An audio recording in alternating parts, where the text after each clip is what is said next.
Hey everyone, welcome back to Hebrew Word Wednesdays. No, I didn't forget about Tuesdays. Actually, after I started writing Tuesdays blog, God kind of, let me know that it really was half-baked. It wasn't really finished. And sometimes when you start writing something, you can just sense that, it's just not fully done.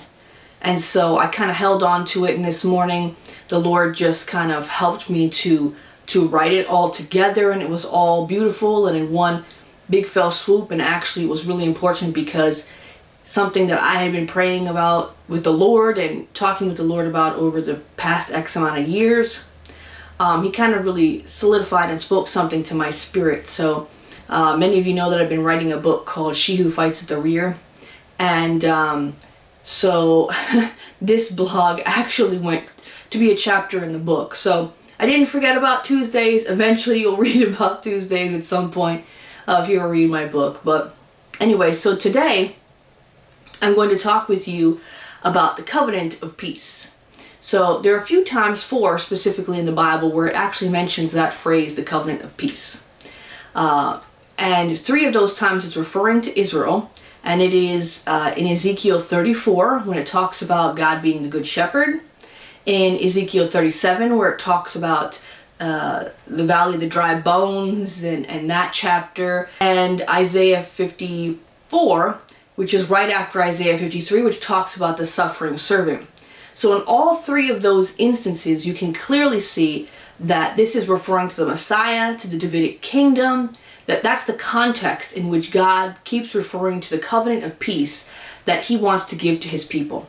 So the 4th time that God mentions the covenant of peace is actually the only time in the Bible in which he gives this covenant of peace to an individual, specifically to a person, and his name is Pinchas. You might know him as Phineas, but in Hebrew his name is Pinchas. And it's one of my favorite Bible stories. I get a lot of encouragement from it. So let's read Numbers 25 and figure out why Pinchas is awarded this covenant of peace. Now Israel remained in Acacia Grove, and the people began to commit harlotry with the women of Moab. And they invited the people to the sacrifices of their gods, and the people ate and bowed down to their gods. So Israel was joined to Baal Peor, and the anger of the Lord was aroused against Israel. Then the Lord said to Moses, "Take all the leaders of the people and hang the offenders before the Lord out in the sun, that the fierce anger of the Lord may turn away from Israel." So Moses said to the judges of Israel, "Every one of you kill his men who were joined to Baal of Peor." And indeed, one of the children of Israel came and presented to his brethren a Midianite woman in the sight of Moses, and in the sight of all the congregation of the children of Israel, who were weeping at the door of the tabernacle of meeting.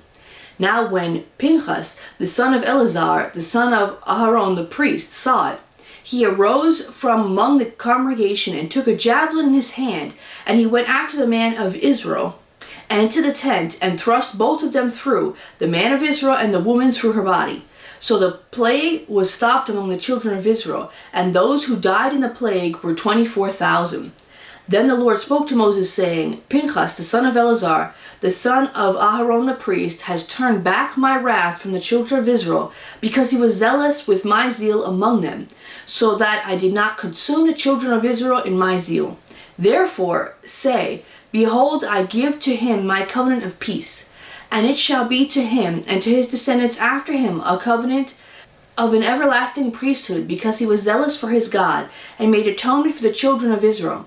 Now the name of the Israelite who was killed with the Midianite woman, was Zimri, the son of Salu, a leader of a father's house among the Shimeites. And the name of the Midianite woman who was killed was Cosbi, the daughter of Zur. He was head of the people of a father's house in Midian. When the Lord spoke to Moses, saying, "Harass the Midianites and attack them, for they harassed you with their schemes, by which they seduced you in the matter of Peor, and in the matter of Cosbi, the daughter of a leader of Midian, their sister, who was killed in the day of the plague because of Peor." Now, I don't know if this has ever occurred to you before, but it seems kind of strange that because Pinchas, went ahead and killed these 2 people in his zeal, that God gave him a covenant of peace. that just seems kind of odd, doesn't it? We don't kind of equate peace in that regard. So it seems a little bit strange to our ears.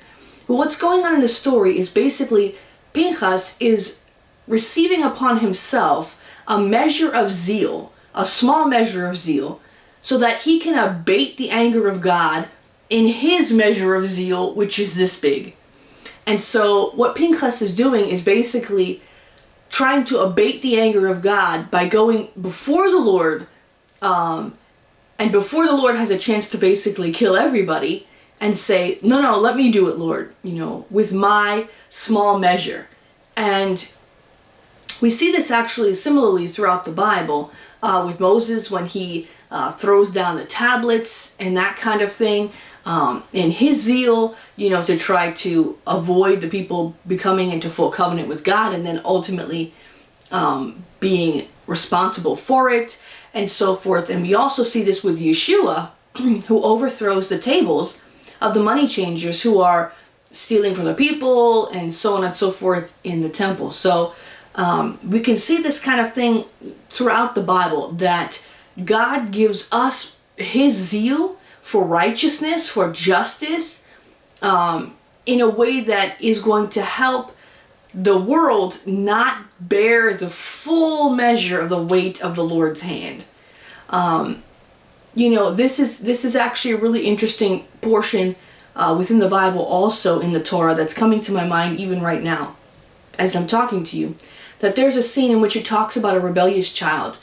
And it says that if a child is continuously rebellious, and you've basically, I'm paraphrasing, done all that you can do, and they still will not listen to you, then you are supposed to bring him to be stoned. And the Bible makes it clear that both the husband and the wife have to agree that the child should be stoned. And obviously, anybody who knows a woman knows that, when you carry a baby in your womb, the baby becomes a part of you. And actually, this is part of science, that actually that your child's cells remain in a woman's body for the rest of her life. So part of your child will always be with you. And because the Bible mandates that both the husband and the wife, the father and the mother, have to be together in agreement for the stoning of the child, that's the only way the child can be stoned. The father can't come by himself and say, I've just had it, I'm up to here. They both have to agree. And so I think that this is kind of an interesting part in our relationship with the Lord, that the Lord, kind of like representative of the Father, is strong, and he's, really adamant for righteousness, and, has a strong hand for justice and judgment, whereas the woman is kind of representative of a side of mercy. And so we see here in the same story that Pinchas goes ahead as kind of the womanly aspect to try to help to stave off the righteous anger of God. Now, mind you, of course, God is both a judge and he is also merciful. And as the Bible says, that he chooses mercy over judgment. So it's really God who is speaking to the heart of Pinchas to be merciful and to try to abate his anger. That's the truth of what's going on behind the scenes. But anyway, so I just find that really interesting, how God is really helping Pinchas to help to bring about the redemption of Israel, to abate the anger of God. Now, if we read this story with an American or kind of a Western understanding, it doesn't really make full sense, because when we understand peace, we think about it as though it's a cessation of war, that it means you're not arguing, you're not fighting, there's no more warfare.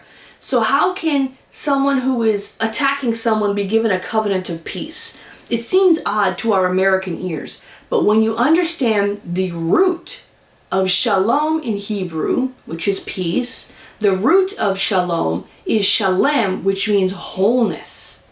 So when you understand that that's really the true concept of peace, to make something whole again, then you understand that what Pinchas was doing was trying to make the whole body of Israel whole again through his zeal. And that's what was the impetus for what he was doing. And that's why God gave him the covenant of wholeness, because he ultimately ended up bringing that to his people. So coming back to the story for a minute, the children of Israel were sleeping with the Midianites. And what the Midianites were doing was basically lining up the women kind of right on the border and to entice the men especially to come and to stray.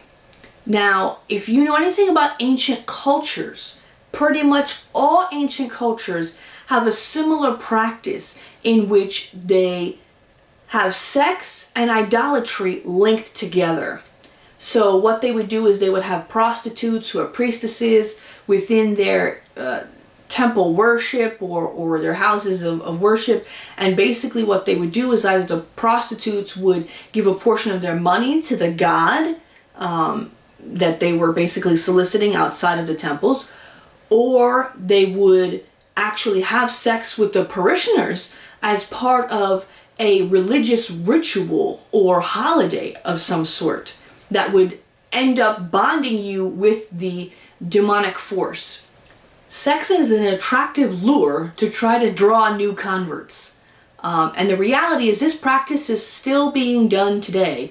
In fact, the Wiccans do what's called sex magic in their communities. So sex and idolatry has been linked since the beginning of time, and it is still happening even today. So the people of God have to be really mindful about this, that it's our job to cast out the demons from our community of sexual immorality, of perversion in all its forms. That's our responsibility, and that's the message of Pinchas and of this story.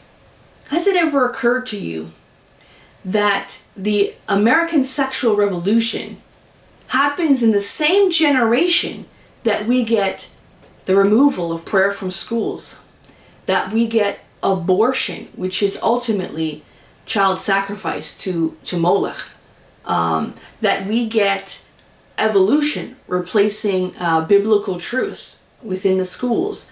So has it ever occurred to you that once the sexual revolution rolls in, that all of a sudden it's like Pandora's box opens and we get all kinds of other idolatries, that God is not the creator of man anymore, which is why we can kill our children in the womb, that God is not really sovereign, which is why we don't have to pray to him, and that we should accept tolerance, or that, that God is not the one who created all of earth and science and everything else. So isn't it interesting that all of a sudden we have this sexual revolution and it's all of a sudden like God isn't the creator anymore? What happened? That's what happened. Idolatry happened. Idolatry came in with the sexual revolution in this country. So this is no coincidence. So when the Midianites come and they want to remove God's hand of covering over Israel to get them to sin so they can get a way in to ultimately destroy them, what do? They send out all the women and all the prostitutes and whatever to the front lines of the war against God. That's really where the war is against. It's not against Israel, and we know that. It's not about God's people, it's about the Lord. That's who the devil is really warring. And because we're on the side of the Lord, he tries to lure us away with his charms and his deceptions. And many have been led astray. So the Israelites were lusted after the women, and they went ahead and they worshipped their gods, and they did so for sexual favors and, all of this perversion that was going on. And it just became common practice, idolatry did. And God tells them, hello, this is not okay. I'm your God.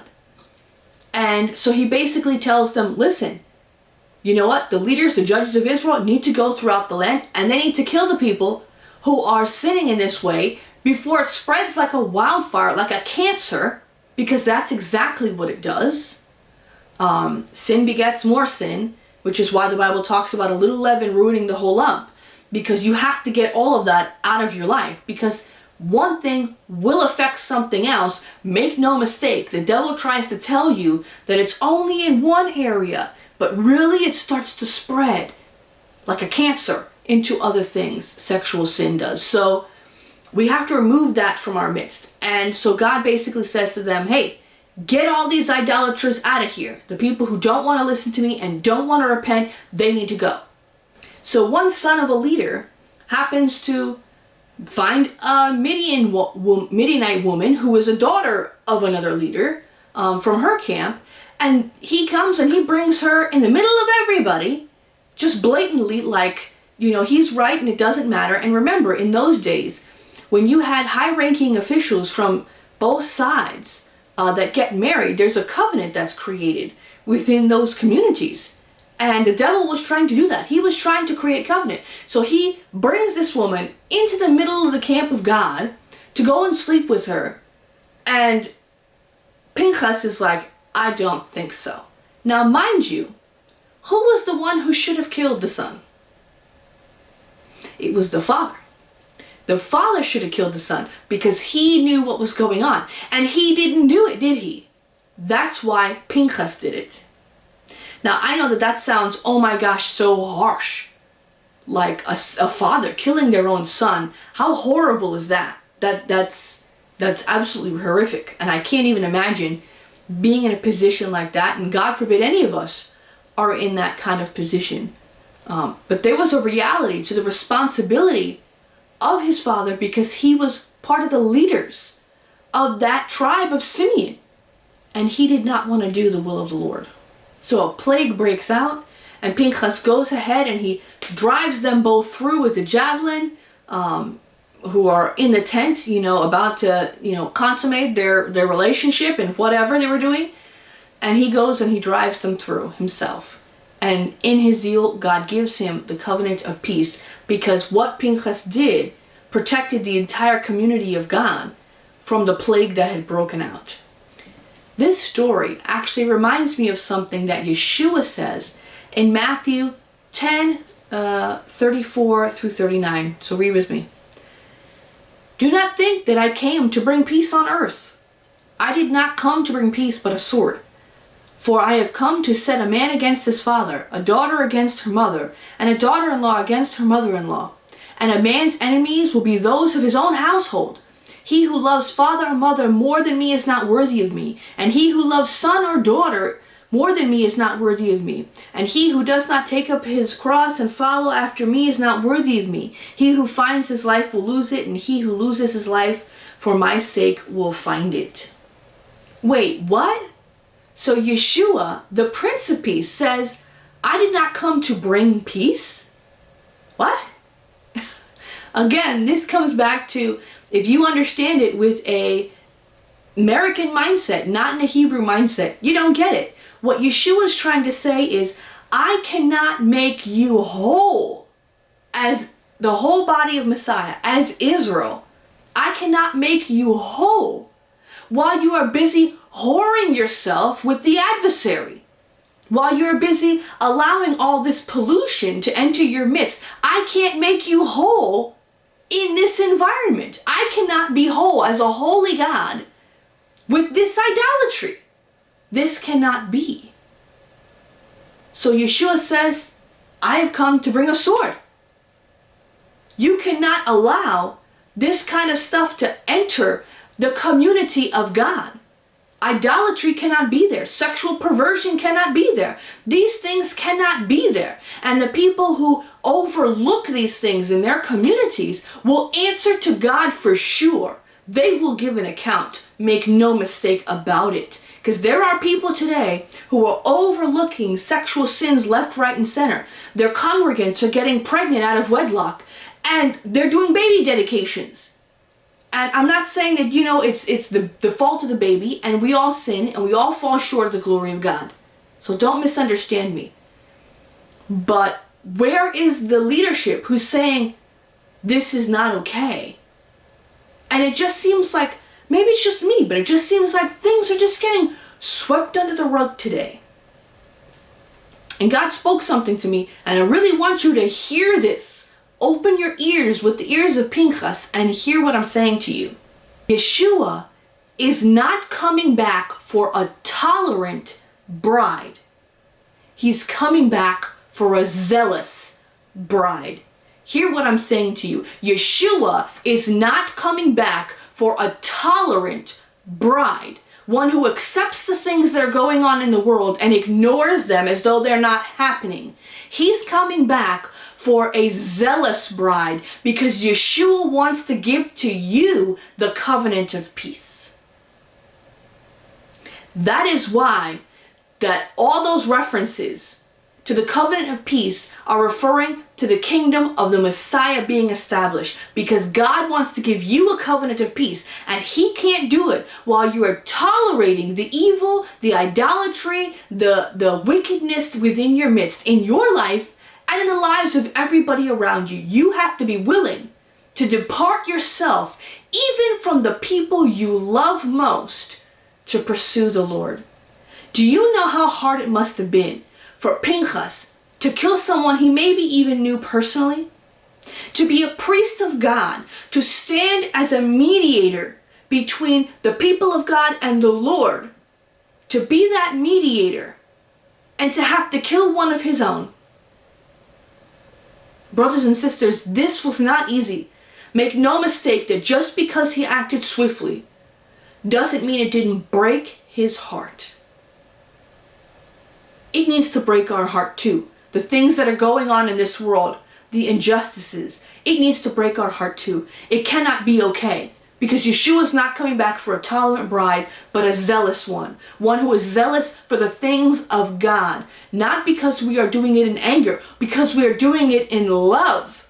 Because we want God to spare the whole community of God, and we cannot allow this evil to stay in our midst, because Yeshua is not coming back for a polluted bride, a mixed bride, with all the mixture of idolatry with the holiness. He's not coming back for that. He's coming back for a pure and spotless bride. Now, don't misunderstand me. I'm not telling you to go get your javelin or your sword and start killing people in the streets by any stretch of the imagination. We don't fight against flesh and blood. We fight against powers and principalities and rulers of this dark world. We're fighting against the adversary, the one who hates our soul because he hates the Lord. That's who we're fighting against. And we need to take it to him, in spiritual warfare, not necessarily in physical warfare, because that's where we're going to gain the victory, in the spiritual realm. One day, Yeshua will rule and reign, and he will give us the covenant of peace that he has promised us. And he will do as it says in the prophets, that we will beat the swords into plowshares and we will learn war no more. This is what Messiah came to do. But till then, we are frontline warriors, and we need to be very vigilant for our communities, that we need to draw near to God, resist the devil, and he will flee in all his forms. The devil's baiting us left, right, and center. He has been and he always will. But God has given us the tools to be victorious.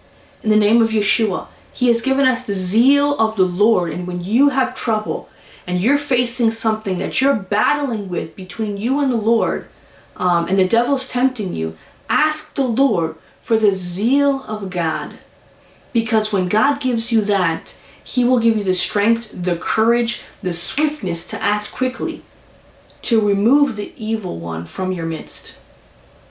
This is our hope and this is our prayer as Yeshua returns for Israel and the nations, that we would be whole before a holy God and King.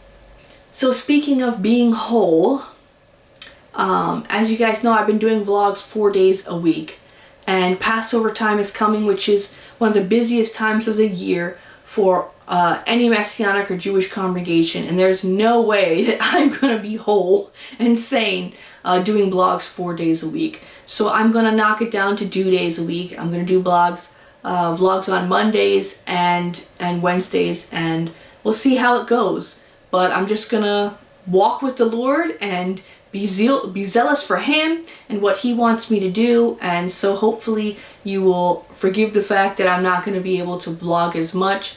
But I know that God has been speaking to you through the things that I've been saying, and that he's been ministering to his people. And I'm really very thankful and very blessed that he's been using me to speak to so many people, and will continue to do so as these vlogs are online. And so please continue to keep sharing them, because I know that the word of the Lord has to go forth, and we want that covenant of peace for such a time as this. And so We want the Lord to come and to speak wholeness to all of our communities and all of our lives. And so while we are removing the leaven physically from our homes, as Passover is coming, may we be reminded to remove the leaven of sin and pride and idolatry and all sin in other forms from our lives as well. So God bless you. I hope you have a wonderful week. And I haven't forgotten about the blog about the law, which hopefully I will be able to do either tomorrow or Friday. So God bless, and look forward to seeing you soon. Bye-bye.